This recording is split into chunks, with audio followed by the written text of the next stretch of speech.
Do you need some new gym gear and want to give back to the community at the same time? Aperio Athletics has you covered with 5% of all profits going towards the Canadian Mental Health Association. Sign up for their rewards program and receive $5 off your next order. Use code JUNGLE15 to get 15% off your first order. I got this brand new hoodie sent to me from Aperio Athletics, and I am absolutely loving it. I've been wearing it every single day. The quality is incredible, very nice and warm. It's perfect. And I'm just absolutely loving it. They sent me a shirt too, also very nice and breathable material. It's very high quality stuff. So thanks to Joel over at Aperio Athletics for that. And visit the Aperio Athletics online store at aperioathletics.com to claim the benefits and rewards waiting for you. Be sure to follow them on Instagram and TikTok at Aperio_athletics to be the first to know of all the latest product releases and exclusive offers. Congratulations to the White Rock Whalers on winning the Pacific Cup. We found out the name of the trophy because we had to when they were handing it out. The Pacific Cup, aka the Harold Britton Conference of the PJHL, what we've been calling Tier 2. But Joe, off the bat, before we get into like the details, that White Rock team could have competed in Tier 1. Like, it was just another level. Close. It was like when I go to watch Tier 1 games and I go, holy shit, this is another level, looking at just like just how it looks, like the fluidity of play, how many passes are like on the tape, like how many mistakes are guys making. That stuff is all so minimized. Like, I think White Rock definitely would have finished ahead of Burnaby. Really? Yeah. Probably. Right? Yeah, like, they would have competed. That's not a bad take. I don't think they're, I don't think they're getting them a top 4 or anything crazy like that. I don't think they're winning a playoff series, but I think they're competing. Like a coastal in Tier 1 type thing. Yeah, like coastal. Like, again, coastal's probably a bit better, but yeah, like I don't think they would have came last. Okay. Like, they wouldn't have been getting blown out every night in games. Like, they would have, even against like higher end teams, they would have had close games. Fair enough. Again, like, I don't think they would have won a playoff series or anything like that, but I was not familiar with how good White Rock was, so I will take back anything I said that like they would get swept. I don't know, but they're competitive. They could have competed in Tier 1. Just too much for Mission, really, at the end of the day. Like, Mission's strategy in the playoffs, they were sticking their second line, their 20-year-olds, on teams' first lines to kind of allow Mission's first line of all the scorers some space. And it worked in every other series. But I think in this one, White Rock's depth just like Mission's scoring line, they showed out. They scored. Cooper Crow and Colton Collar were putting the puck in the net like crazy this series. They both played great, like, even despite the losses. But just not a single ounce of depth scoring for Mission in this series. And I think it's not that they played bad. It's just White Rock's depth was too much for anyone besides kind of the top end guys to get it done offensively. And they just didn't really make any mistakes on their own end. They all, like, Wendell Adriano, one of the hardest workers I've ever seen, on top of being probably the most skilled player in the league this year, if not top 5, whatever. Like, he works harder than anyone else out there. And like, the same goes for most of White Rock's team. Like, they don't have any guys out there who are taking shifts off. And like, when you're watching Mission, it's like, obviously, like, I love most of those guys, and most of them are going all out. But there's a few guys, and you're just like, not that they're even bad. I'm not saying they're bad. They just don't even look like they're fucking trying. And it's like, what are we doing? We're in the fucking finals. And you're not. White Rock won pretty much every single 50-50 battle. Every single 50-50 race to a puck. It was just a different level of intensity and wanting it. And executing. And props to them, man. Extremely well coached. Very like classy celebration. Like, obviously, like, during the games, like, guys are chirping, like, that's normal. But there wasn't like any dirty bullshit. There wasn't like classy organization. No shade penalties. Yeah, like, I know a lot of Mission, like, the guys on Mission have a lot of respect for the guys on White Rock. Like, some guys are buddies as well, like, off the ice and stuff. So, no shenanigans, no bullshit. I think, like, I just shout out White Rock, dude. Like, they deserve all the credit in the world. They were the best team in the league this year, and they showed it from day one pretty much until the very end. And I know Mission had the better of them in the regular season in those games they played, but it was just it was a different level in this playoffs. Well, good for them. Congratulations to White Rock. I mean, obviously, me and Owen both picked Mission to win. I believe in like 5 or 6 or 7 games. I think if Mission was gonna make this make a run there, they probably would have had to have win it in 6. I couldn't see Mission winning in 5. Like if they played their best. You said like even if all those guys were going. White Rock was another level throughout the whole year too. I think I agree with you, Owen. I think that they probably could have made swap White Rock for Burnaby. You kind of have like the perfect tier 1 system, I'd say. But I just think congrats to White Rock again, and just congrats to everyone, all the 20s in the league too. Yeah, man. Tier 2 is now done. It's over. All the 20s. And I'll give a quick tease. I'm not 100% sure if it's going to happen next week. It is currently planned for next week, but obviously things can change. We got a couple 20 bombs from White Rock coming on the pod. So where you guys are going to get to hear all about their season, their championship, and just kind of, I don't really know if we haven't talked to enough players this year. So we're excited to kind of get to sit down now that the season's over. Like obviously guys aren't doing interviews in playoffs. Coaches don't want that. So these guys aren't even associated with the team anymore, so we can talk literally anything they want, right? Exactly. Obviously, Wendell, he's committed to Jamestown, so obviously he'll have to be careful. He's a good kid anyways. He wouldn't say anything to get himself in trouble regardless. But and then as for the other one, Max Kovac, Hollywood, they call him. I know he goes to SFU. I don't know if he's trying to play any more hockey in the future, but I guess we'll find out when we talk to those guys. So that's going to be a great interview. Supposed to be doing it next Wednesday, but again, subject to change. We'll keep you guys updated with when it's coming out. Speaking of SFU, have you heard that their BCI team is going to continue, or is that? Yep. Are you sure? Now I'm not, based on what you just said. Have you heard? Because some people told me that I was told by a couple guys that played in that league that SFU might be folding all athletics. That wouldn't surprise. As an SFU student, that would not surprise me at all. So don't quote me on anything, but BCI team has no commits this year that I remember. I think. Interesting.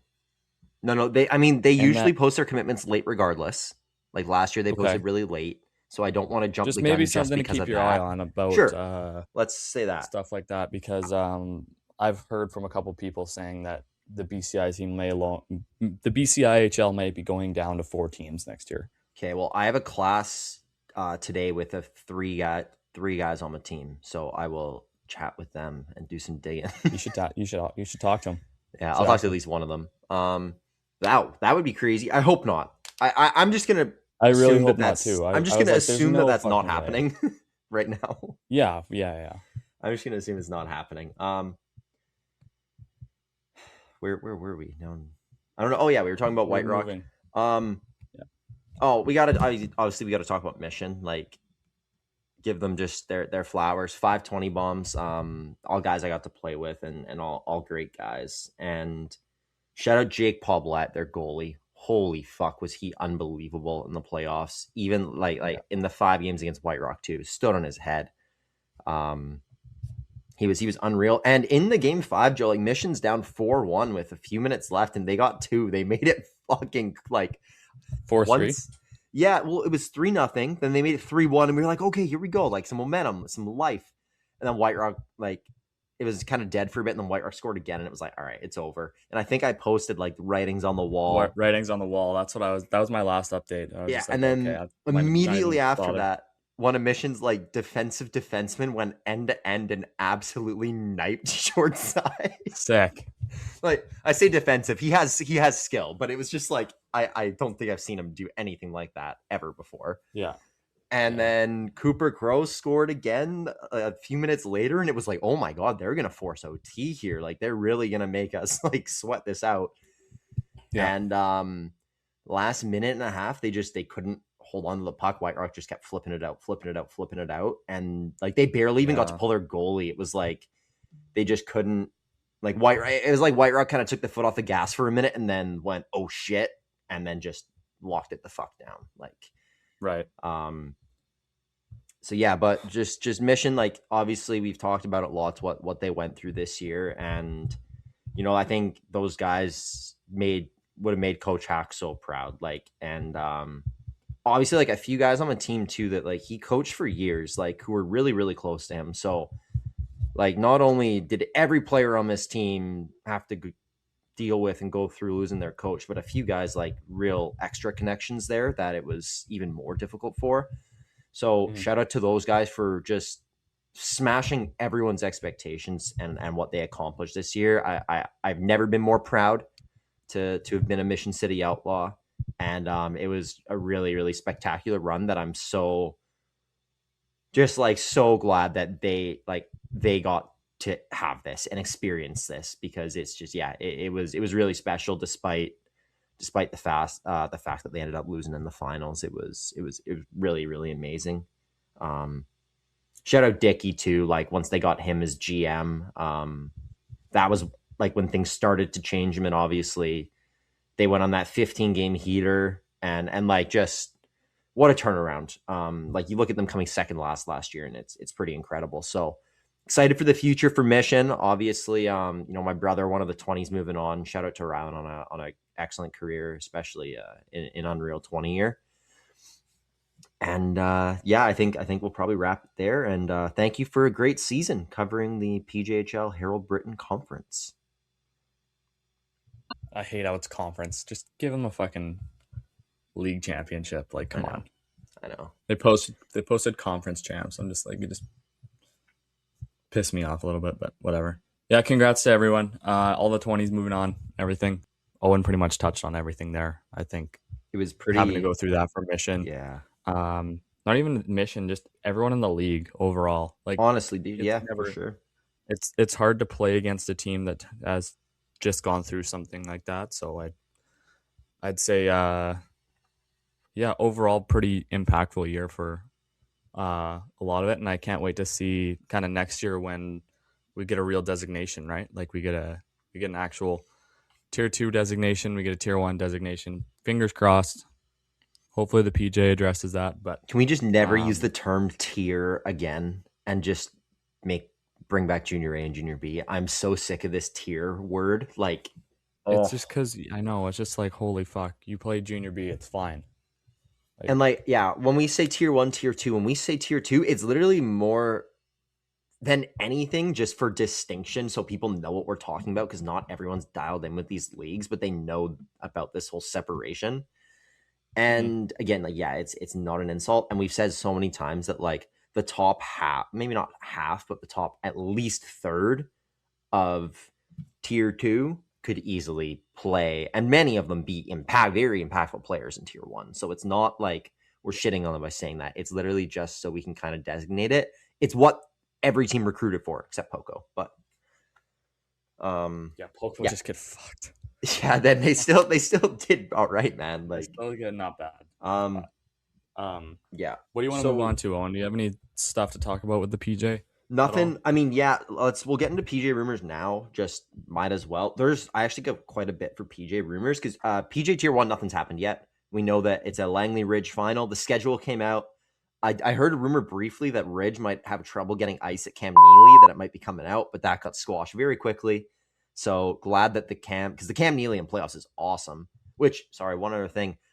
It was nice to see the Mission Leisure Center fucking packed. I haven't seen it like that since they hosted Cyclone. It was packed for Game 5.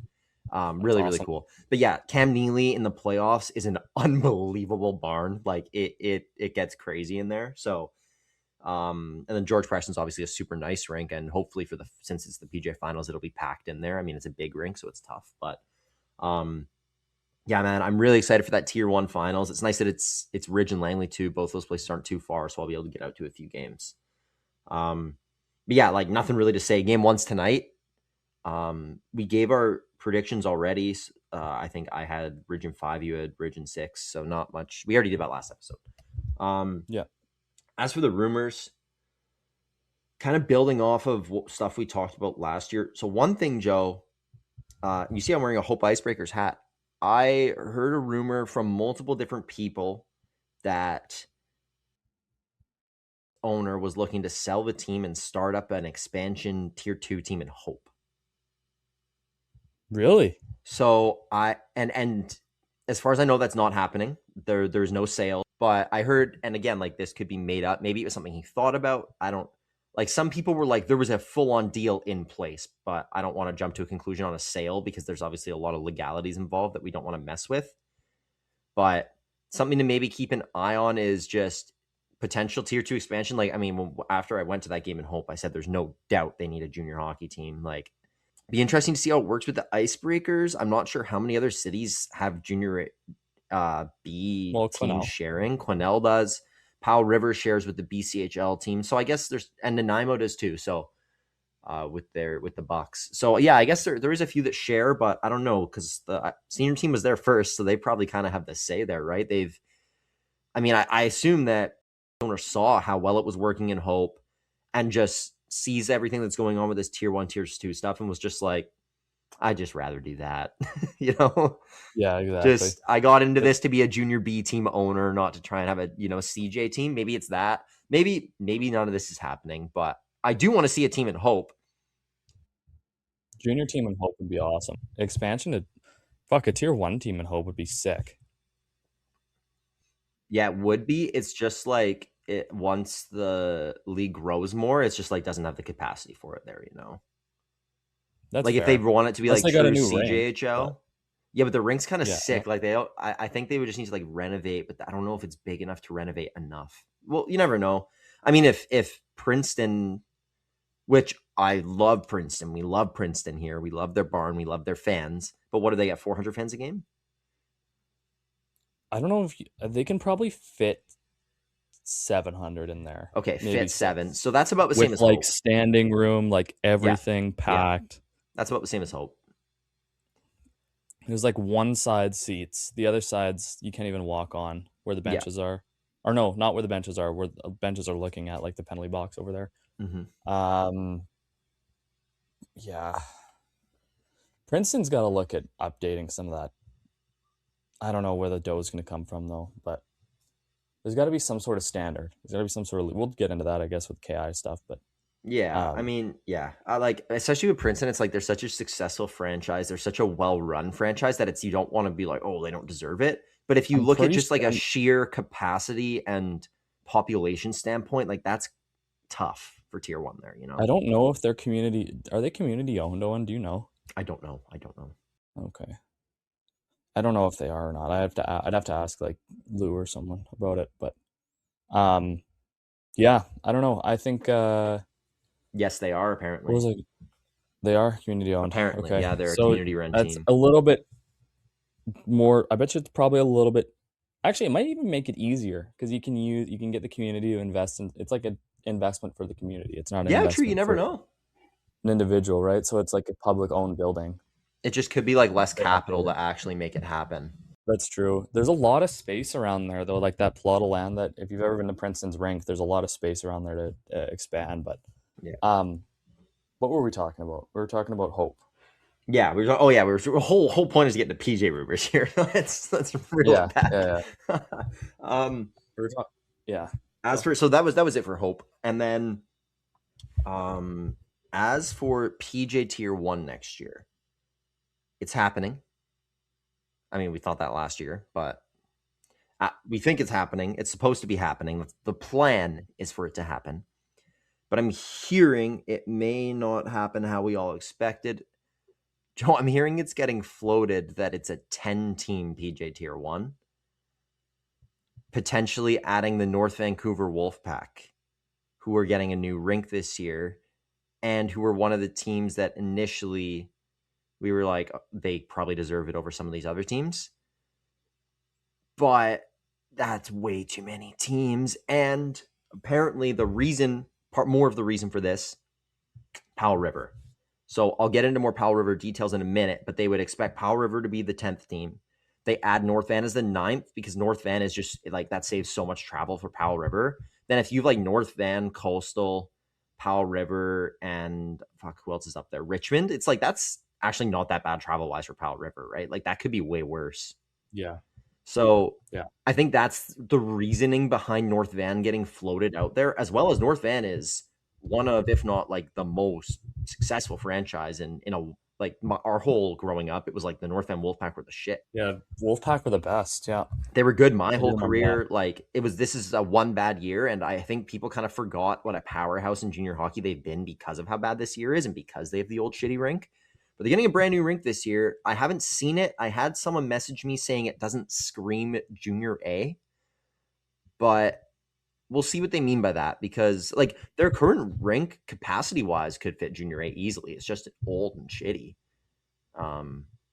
But they're a great franchise, so I don't know. That was the spot they didn't have a room though, right? Or have they gotten a room? So I heard rumors that the new building they might not get a room. I haven't heard any update on that, whether they will or won't have a room. Well, update us on that, because that could be a big thing on whether or not they get to junior A, because they don't have their own room. You can't be like Mission City and not have a room. Like, lug your bag in and out every night. Like, it's dust. So if you're close in any info in North Van, let's hear that. But talk about it next podcast. Yeah. And like I personally, I don't think that that's going to happen. I think it's just too many fucking teams. Burnaby is already too many teams. No offense, Burnaby. And if they move to Bill Copeland, then that'll be fine. That'll be good. But it's just, it's just too many teams, man. It's not going to work long term unless they have a strict relegation plan for the future. Is Burnaby going to move to... That's SFU's old rink, right? Yeah, so I think SFU... They were supposed to last year, and SFU blocked it, based on what I was told. So I think that's... Well, if they don't have a fucking hockey team next year, they can't block it. Yeah. And their BCI team plays at Queen's Park in New West, so that shouldn't be an issue, unless they want to move the BCI team to Copeland. And then move the Steelers to New West, dude. It's only 15 minutes away anyways.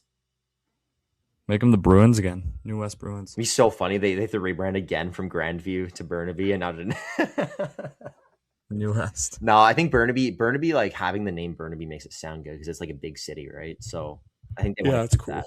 And like we have nothing against Grandview. It's just their fucking Burnaby. It's just their rink. So move to Copeland, and then I guess it's like, all right, that's fine. Then you got your 8. As for Powell River, like I just mentioned them being a 10th team, I don't think this would be next year, because apparently, so I've heard quite a bit more about the BCHL when it's came to all this stuff. I think that when Chilliwack and Penticton announced the WHL teams that they were going to probably be leaving the BCHL, which Chilliwack has been delayed and not looking good. I think that whole thing might not happen anymore. But that's for the WHL. It's a bit of outside our typical knowledge base. Apparently the BCHL put in some like sanctions where if you try to leave, you get fined like fucking crazy. So are you kidding me? You can't just leave. So all this like what's gonna happen if you don't pay the fine to the league? They won't let you back. Well, it's like a contract. You're breaking a contract. They've signed contracts? I don't like, buddy. I don't know that. Okay, here's the thing. Like, say this is a way better source than I've heard most things from. Okay. So my understanding is financial holds that teams have agreed to for 5 years. And this was agreed upon last year. So there's 4 more years of this still. 4 more years. So basically they're going to get money withheld for their team, for their organization. If they I think they'd have a very hefty fine. So what I'm thinking, because we've already heard, still want to leave. We've already heard rumors. I think that's a good point. It might be that bad for some teams. Wow. I also think some teams might actually not really want to leave, and we're just hearing shit. Powell River, we heard rumors about them maybe going dormant next year. And then it's like, what's the plan? Actually. So I think they even like said that's an option. Apparently, if they go dormant and then the next year they try to join the PJHL, I don't think they're going to have to pay that fine because they went dormant for a year. I think that is a loophole. I'm not 100% sure on that, but I'm just trying to find a way because they're obviously not surviving the BCHL. It's pretty clear that that's not going to happen. They could try. And as of right now, they're still like good with the BCHL. I think that's the plan. But I think we probably see Powell River go dormant next year and then join the PJ the following year. And then that's a 9-team PJHL. So maybe they had North Van that year. Maybe they give North Van one more year to evaluate and then make it. But again, it's too many teams. But Powell River obviously deserves to be in that league. They'd go, straight into the top 3 as far as like how good their franchise is and like their facilities and everything. So pretty crazy stuff. And then Joe, just like building off of it, like I've just been hearing some crazy stuff. Hang on. Sorry. I forget where I heard it. So Seattle in the USPHL, Joe, I just heard that they left the USPHL. And they've been in that league for a long time. It hasn't been officially announced, so maybe like this is actually a rumor. But do you think that that potentially leaves the door open for some kind of independent hockey? Bellingham. What do you mean? Bellingham went dormant this year in the USPHL. Seattle has now left the USPHL. A team in Nevada, that's fucking far away, left the USPHL. I saw this. You know what I saw the other day is that the Null posted this thing. That was today or yesterday. Yeah, they're not letting people play if they play unsanctioned hockey. We could get to that. Yeah. But so I'm just thinking, you got 3 teams from the USPHL that are now all of a sudden not part of the USPHL. I don't think they would let them join. I don't think US Hockey would allow them to join the PJ or the KI as sanctioned leagues. But we've heard Tier 2 PJ even maybe going independent. I don't think that's happening, but we've heard that that's a possibility too. So if like PJ Tier 2, KI Tier 2 go independent, maybe like, again, this is kind of just like a reach, I think. Keep an eye on some of these like American teams that are close to the border that have suddenly left the USPHL. Why not just put Bellingham and Seattle in the PJ? I don't think US Hockey would allow it. Okay. Why do they allow Spokane to be in the KI? Because it's just always been a thing. Okay. Like, I don't think they want, like, with the CHL rule change and all that, I think they're like, fuck anything to do with Canada. They're just like trying to like keep it as separate, but Spokane was already in the KI. Okay.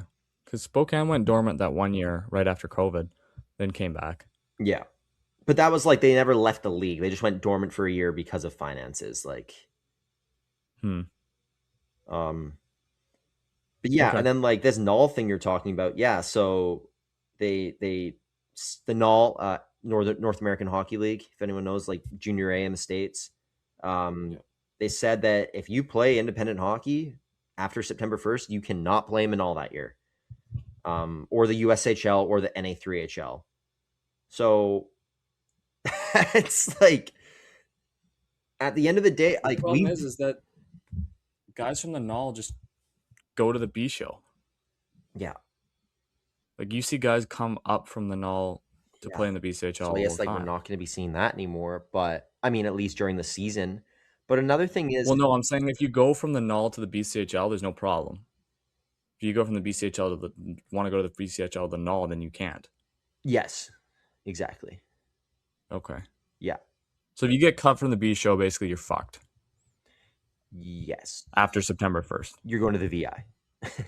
Or if the BCHL owns new independent leagues, you're going there too. We don't know. And then I don't know if there's anything else. PJ, I think that was kind of the majority of it. Again, all that stuff was just rumors. Like, we're just thinking about what might happen. DraftKings Sportsbook, an official betting partner of the NHL, is built for the fastest game on ice. With player props and live betting every shift, every shot, every save gives you options to get in on the game with DraftKings Sportsbook. Owen's team, the Pittsburgh Penguins, minus 330 to make the playoffs right now. And you know what? If you are a Flames fan, you could also bet and throw away your money. Plus 2,200 for the Flames to make the playoffs. Obviously, odds subjected to change. But if you're real confident in your team, you can throw a little bit of dough on there. New customers bet just $5, and if your bet wins, you'll get $300 in bonus bets instantly. Download the DraftKings Sportsbook app and use code THPN. That's code THPN to turn $5 into $300 in bonus bets if your bet wins. In partnership with DraftKings, the crown is yours. Gambling problem? Call 1-800-GAMBLER. In New York, call 877-8-HOPE-NY or text HOPE-NY 467-369. In Connecticut, help is available for problem gambling. Call 888-789-7777 or visit ccpg.org. Please play responsibly. On behalf of Boot Hill Casino and Resort in Kansas, fees may apply in Illinois. 21 and over. Age and eligibility varies by jurisdiction. Void in Ontario. Bonus bets expire 7 days after issuance. See sportsbook.draftkings.com/promos. NFL Sunday ticket offer for new subscribers only and auto renews until canceled. Digital games and commercial use excluded. Restrictions apply. Additional NFL Sunday ticket terms at youtube.com/go/NFL Sunday ticket/terms. Limited time offer.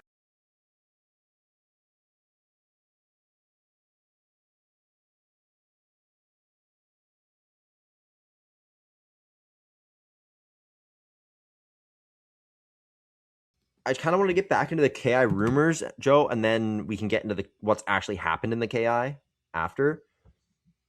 I don't think this Prince George thing's happening. Wow. That's a crazy turn. I think that we've been getting told things that are more of like what the fans want or the people want or somebody wants. I don't know. Like, I think it's a hard no, essentially, from Prince George right now, from their ownership. I don't think they have any interest in joining the KI, and I don't think it's going to happen. It would be a great, that's crazy, but I just don't think it's happening. And I think maybe I don't know like how their organizational structure works. I assume there's an owner and then there's a board. So what I'm kind of getting told is either somewhere along that management chain, there is a group of people who wants them to leave and go to the KI, but there is a more powerful person or group of people overruling them and saying, no, why would we do that? I think their owners view the WHL as competition and want to compete with them. And then these other people, board, whatever they are like, no, we should be working with them and making a pipeline and blah, blah, blah. So I think it's two different ideologies, but the one that has the power is the one that wants to stay in the BCHL. So I think that's what's going to happen. And financially, they're fine. Yeah, travel's expensive as fuck for them, but they do all right. They got this home lottery thing, Joe, where they do a raffle for a home, and apparently they make bank off of it every year. Yeah, wow. Apparently, so much so where if they didn't have it, it would be a problem. Jesus. Okay. Yeah. It's the Spruce Kings home show lottery, 4-bed, 3-bath home. And I think you just enter tickets to like a raffle. Yeah. That's and nuts. it's nice ass houses on a golf course. So, that's crazy. That's crazy. Apparently they get a good chunk of revenue from that. That's just a good case of not everything we report on is going to be true. Yeah. And we can be 80 to 90% sure on something and then still hear different things a couple weeks later and just be like, oh, okay, this obviously isn't happening. So I think moving forward, we're probably going to avoid saying percentages for things happening unless we're getting it from a more direct source. Because there's a lot of burners that send us stuff and make these claims that they're this or they're that. And then there are some genuine real sources that will speak to us, say only what they're allowed to say. And in different leagues, where I'm okay, I definitely trust what that person is telling me because they are literally directly involved. And again, when we're hearing stuff from those people, it's more just giving us confirmation or being no, that's not true. It's not they're giving us details on shit. They're more of just a yes or a no type answer. And I mean, obviously the rumors, all that stuff, it's super fun. It's exciting to get people talking, but if something isn't true, we don't want to be reporting that. We're not going to report stuff we think or know isn't going to happen for engagement. We just genuinely thought these things were happening before, and now we don't, and we're just probably going to be a bit more careful with that in the future. Yeah. But it doesn't mean we're going to like not report on the stuff that is happening. That's crazy, man, because I really believe that Spruce Kings were gonna fucking join the KI. It makes the most sense. It does. They're kind of the most team in the middle of nowhere, but you know what? If that's the way it is, that's the way it is. Yep. If they're doing fine, obviously they want to play at the highest level they can, so that makes the most sense for them. The last thing I got, Joe, as for the KI and PJ Rumours, we reported that next year the winner's going to be going to the Centennial Cup. I have been told from one of the good sources that is 100% true. The winner of the PJHL next season, Tier 1, and the winner of the KIJHL next season, Tier 1, will be going to the Centennial Cup. Both of them? No, just the winner. There will be one representative. So they'll play for like the Moat, they'll do like a series? Yeah, I assume it'll be the Moat, but who knows? Them and their trophies. And then they'll fucking go to the Cent. Wow. So it's about time BCHL got BC got a representative. Seriously. But is next year a little too soon? I was thinking maybe the year after. Yeah. So I guess their thinking was probably the year after we'd have a better chance of success, but let's just fucking get in there quick. Let's make it known that we have CJHL. Because I mean, you got you look at the Maritimes leagues and the SI and the NO, and it's these teams would compete with them for sure, but those teams kind of get slaughtered at Cent Cup. Yes. So I think personally, a really good KI team is gonna do maybe slightly better than an SI and a NOH team. I agree. Just because I would see them losing 4-2 to an MJ team. You know what I mean? I would think maybe a little bit more than that. You think like a 5-2 game would be, or 5-1? I'm thinking 6-2, 5-1. Okay. Against the MJ, which the MJ, they that's a hell of a league, dude. That is not. Yeah, they commit guys for sure. If they go in next year and just don't lose 10-0, that's good. Yeah. Right. And then they'll probably lose 10-0 to an AJ team. That's fine. Yeah, that's different. The Calgary Canucks, what are you gonna fucking do? For recruitment for the league, it's just that's the one thing that Hockey Canada has on the BCHL is that it's the fucking Cent Cup. Everyone wants to go to the Cent Cup. Everyone knows what the Cent Cup is. Fuck, NHL scouts go to the Cent Cup. Yep. Yeah, you need to use that to your advantage, especially in BC where it's a fucking war zone right now to try and figure out what's happening with junior hockey. Yeah. I doubt anything like this is happening in any other province. It's not. Yeah. I mean, I guess it spreads over to Alberta a little bit too. Yeah, you got some weird stuff going on. Alberta's got random USPHL teams now, and then you got in Ontario and the Prairies or whatever, they got that GMHL. They're shit like this does exist in other places, and we also just know Ontario hockey is a shit show in general. It's a mess. I actually think at the youth levels, when you look at at least the top end, the CSSHL, I think Western Canada does it better than anyone else, and that's why you're seeing all these Western Canadian kids going in the top 3 of the draft every year. Yeah, that's kind of besides what we're talking about, though. Sorry, I agree with you, but no, I just think that to have that as a recruitment tactic and have that as an advertisement for the league, the sooner the better.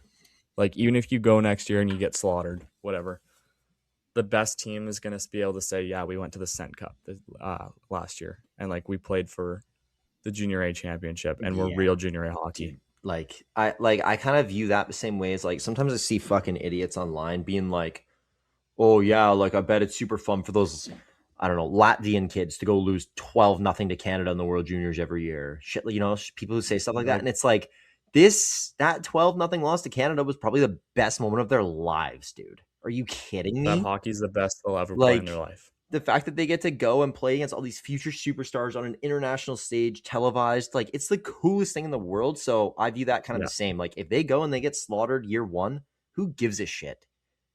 It's the first year. It's gonna get better. Obviously, it's gonna get better. The BCHL used to be 75% BC kids. Now it's 23.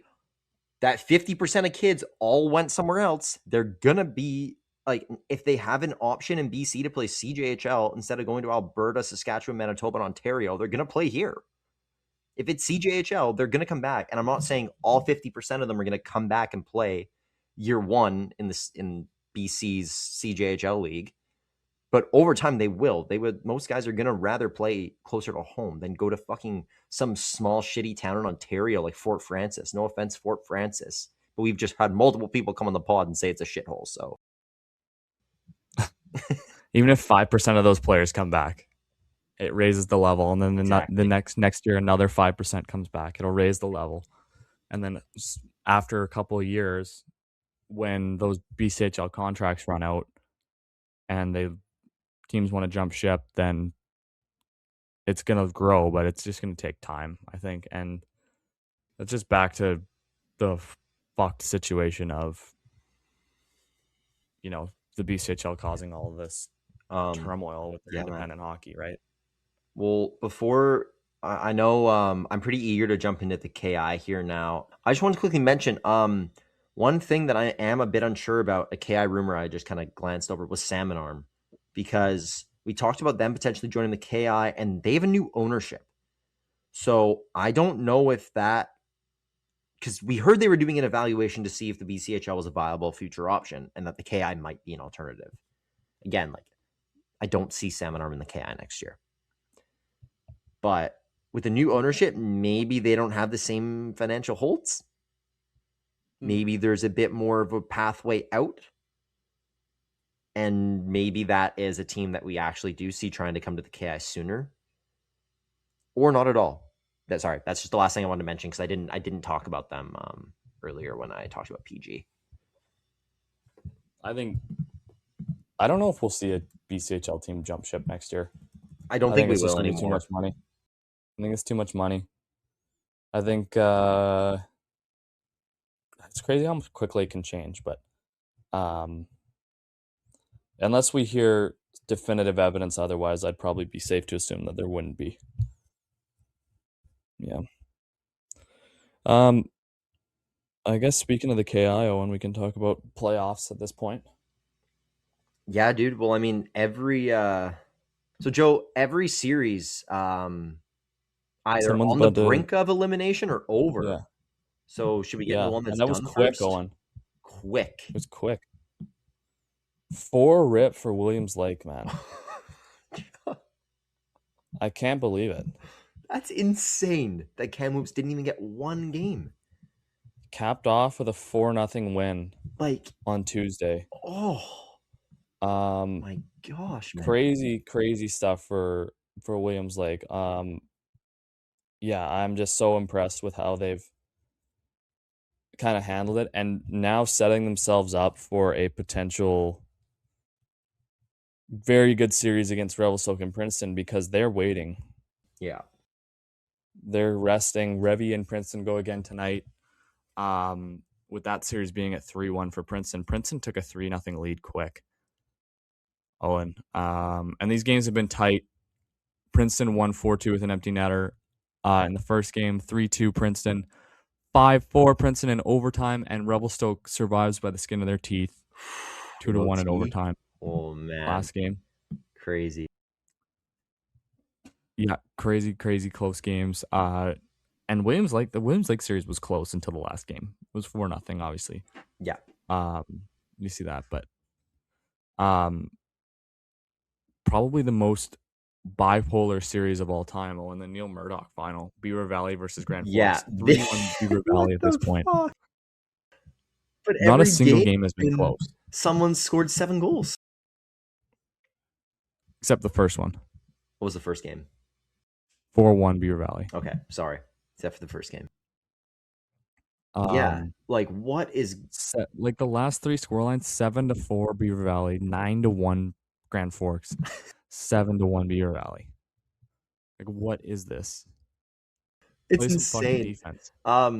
Did post a clip from that series of some absolute fucking chaos. I think in game 1, Alex Edwards got high sticked, and then 3 guys on Grand Forks chased the guy down to try to jump him, and then Edwards got up and also tried fighting a guy, and then Edwards ended up getting up and fighting Ganda, and then I think the other Edwards fought too. Like, it was just chaos. Yeah. But at the end of the, like, I mean, don't count out the defending champions down 3-1, and they've won a game in the series 9-1. But with injuries and suspensions, it's just been chaos. And I think Beaver Valley probably gets this done in 5 or 6. I probably see that happening too. The only thing that can make it interesting is if Grand Forks somehow finds a way to shut down the offense that Beaver Valley's been producing here. I mean, they've scored, 18 goals? 19 goals in... Brady Magarel has 14 playoff goals in 8 games. The next closest guy on this team is 5. Yeah, so maybe if they find a way to shut that guy down, that'd probably be like step one. And the other series in this side, Owen, Kimberly and Fernie has been a little bit closer than I expected, honestly. The first 2 games, Kimberly kind of wiped the floor with them, and then the last 2 have gone to overtime, both 2-1 wins. 1 each for each team. Still 3-1 lead for Kimberly, but somewhat close games. I believe all 3 game 5s go tonight. Yes. That'd be Friday. I guess this is going to be posted after that, but maybe tonight we'll figure out who's gonna. I can see at least one of these series ending tonight. Oh, I don't think that's a bad prediction. No, I don't think that's a bad prediction at all. Having at least one end.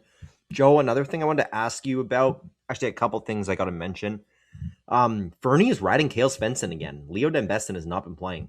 Did you see that save he made the other day? Insane save to save Fernie's season, and then they go down and score. That was unbelievable. Yeah. Svensson is they got a crazy tandem, but it's been the Svensson show in the playoffs.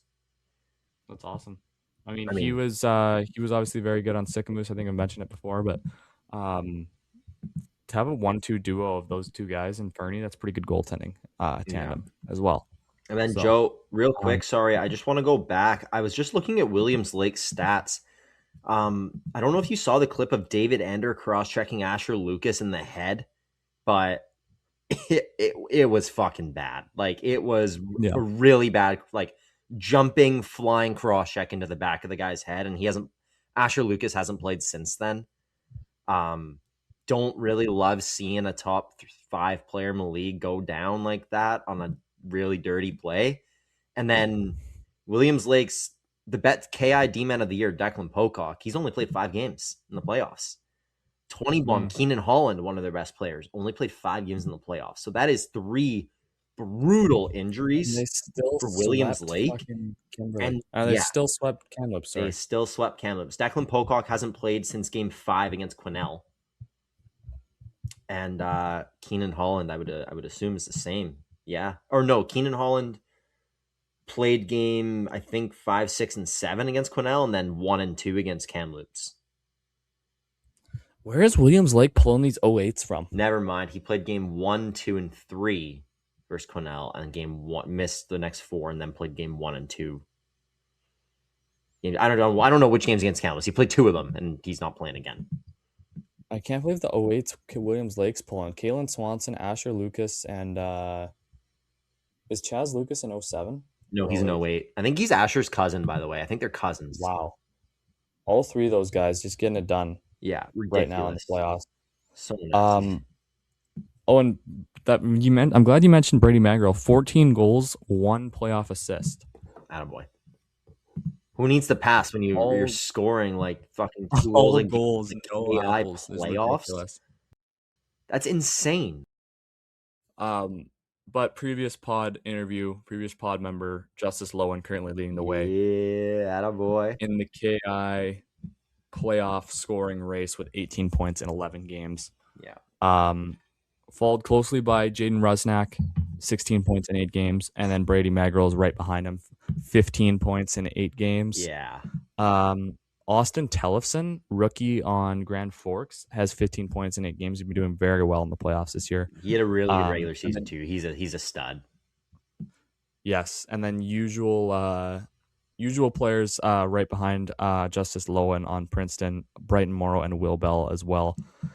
Both 15 points in 11 games, and then followed up by Levi Astil, Asher Lucas, both tied at 13 points as well. Yeah, some very, very good, very high scoring, very good players in the KI this year in the playoffs, Owen, but some very high scoring games to go along with that. So could potentially skew the stats a bit. Yep.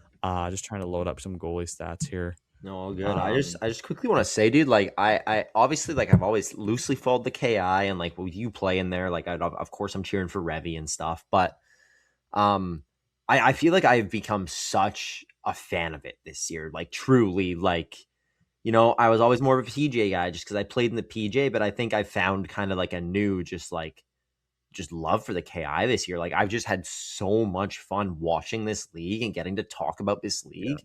And I know there's been a lot going on behind the scenes, and like it's in a way it's so sad we're talking about the fact that this league is going to get split apart, because it is such an awesome league the way it is now. Mm-hmm. I think for the future of hockey in BC, it's essential just for that pipeline and developing BC-born players, because that is like one of the biggest things I think for us is we want to see more kids from British Columbia getting developed, right? Like at the end of the day, that's one of our top priorities. And like, I understand that's not some other people's priorities, and some people don't give a shit. And they're just like, I was talking to somebody about it, and he was like, well, if you don't like it, be better. And I was like, well, it's a bit different when you're bringing in kids from all over the place. Like talking about the BCHL, like you still need to give these guys a place to play. Like you're just pushing them out. And then when you're pushing all these BC kids to Alberta and Saskatchewan, it pushes Alberta and Saskatchewan kids out to Ontario. And then like they still need a place for these BC kids to play and develop. Like we want our local players to be good. I don't care if the BCHL is going to be a 20% better quality product because you have half the team is European now. Like I want to see kids from BC getting developed. But yeah, like the bottom line of what I was saying is just like the KI is so awesome, and I've had so much fun getting to talk about it this year. It is a really, really good league, man. Like it's kind of a unique blend of like decent amount of travel, good players, good towns, hockey towns to play in too. That's the best part. It's just like the people, dude. It is the best. Yeah, the people and players and the towns, and being able to live there. It's awesome. Yeah, the fans and everything. One thing I was going to mention, just looking at the goaltending stats, Owen, Jackson Dicker on Williams Lake, another 08 goaltender.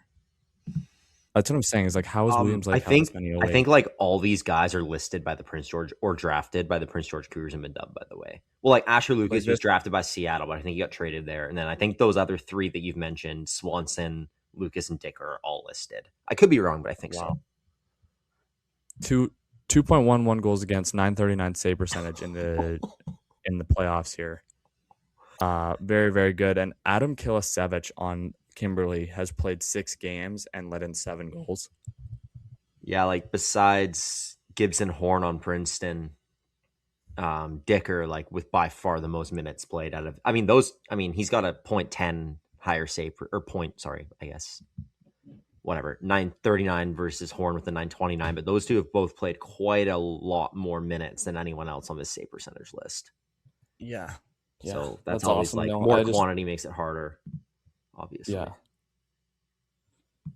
Yeah, man. But other than that, I think there's nothing really to mention in the KI. Have we had very many commitments? Not really. Jason Gray signed D3. This guy in Spokane.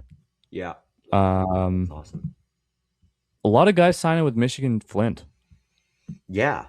Who were like the worst team. Unusual amount of guys. Yeah. Well, I guess they're following Drury's method and just bringing in the KI, and then I guess they'll probably get good, right? Try and get good, yeah. I mean, just how it works. Dude, like, if they're giving out a good scholarship, that's the number one thing is like good scholarship, and then just recruit guys from this league, I guess. I don't know. Yeah, all the games go tonight, Friday, March 27th. By the time we record this, release this video, this podcast, I bet you majority of these will be done already. So we'll go from there. But yes, sir. Sorry, I'm just looking at the KI commitments list. We're at 15 commitments. Joe, did you see Diego Smith committed? To where? European Union College, the Ostrava Steelhawks. Wow. In Czech?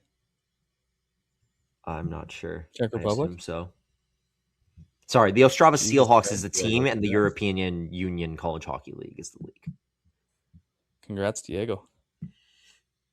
That's a long way from home. Yeah, no kidding. But yeah, okay, I guess we'll jump over to the VI then, hey?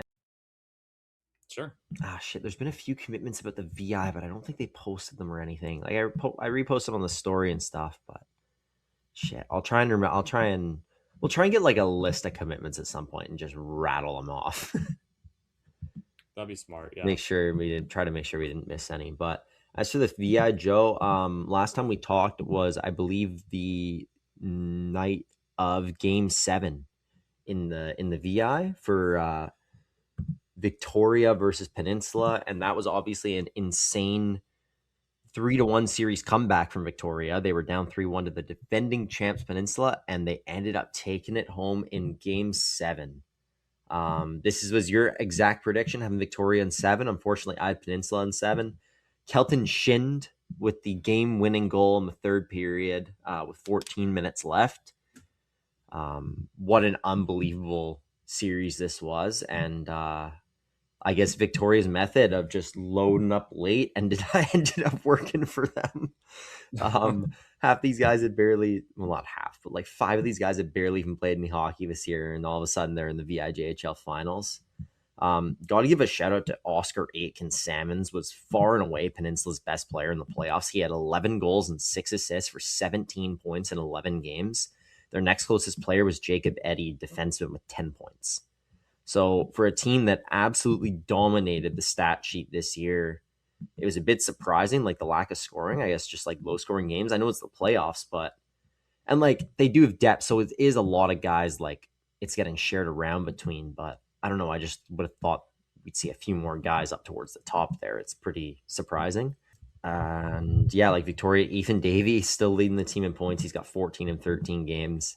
Jordan Ramsey with 12 and 12, and Simon Samancic, which is 11 and 13. I mean, overall, the playoffs have been much, much lower scoring, I think, because you kind of have those bottom teams that everyone pounds taken out. It's like, obviously, the points per game is going to be a bit less. Like, even Saanich was playing pretty close games in their series for the most part. Mm-hmm. So we got the finals in Game 1 last night. Nanaimo takes advantage of their rest and wins Game 1 against Victoria. Joe, I think you might have had a Victoria sweep in this series. I think I had Peninsula in 5. So Nanaimo, I think we kind of disrespected them a bit. They take a lead. Defenseman Nate Barkley continues to just fucking dominate. He's tied for the VI lead in scoring in the playoffs with 17 points. He had a goal and an assist last night. Assisted the game winner scored by Kane Law, who was on Coastal all year and went to Nanaimo at the deadline. So Nanaimo, Joe, like, what do you think? Is this for real, or is Victoria winning the next 4? Is this kind of the same as the West Shore situation? I don't know, dude. Nanaimo's got a big backing right now. I probably should have put them in like Victoria in like 6 and given Nanaimo a little bit more credit. But we've seen how important it is to win the first game of the series, right? This playoff run, like Mission barely came back against Surrey after going down 3-1, and I don't know. And I think that it might be a little bit closer than we kind of expected there on the VI here. Being decent hockey to tune into. Yeah, I completely agree. I'm definitely gonna try and watch some games. Game 2 is Sunday, March 29th. So we got a nice little rest for these guys. So we'll see Victoria some time to get rested up and kind of match Nanaimo's level of energy if that benefits them, or if Nanaimo can stay hot. That game's actually at 3:30 on Sunday. So if you're not doing anything during the afternoon, tune in and we'll support the VI. It'll be an excellent game, I'm sure. Awesome, yeah. Well, I think that catch us up pretty good, or what? I think that pretty much wraps us up. Reminder, the Koi Cup starts March 31st, Senior A Championship in BC, Powell River, Quesnel, Dawson Creek. I was looking up this European Union College Hockey League going. Yeah. It's a public school in the Czech Republic, and it looks the campus that Diego's going to looks sick. Oh yeah, Yeah. Czech would be a sweet spot. Oh, it'd be unreal, dude. You kidding me? Yeah, absolutely. It's completely Czech. It's all Czech Teams. Czech teams. Yeah. Why would they? Okay, whatever. Doesn't matter. All Czech universities, but I don't know why it's the European Union when it should be just called, the Czech university. Yeah, that's weird. They're a new team though. Okay, interesting. Well, that's a pretty cool opportunity to get to go there and play in that league. Like, it's pretty sick. But, yeah, Joe. I don't got anything else. You got anything else to talk about? Oh, opening day in the majors. Red Sox shut piece to start the year.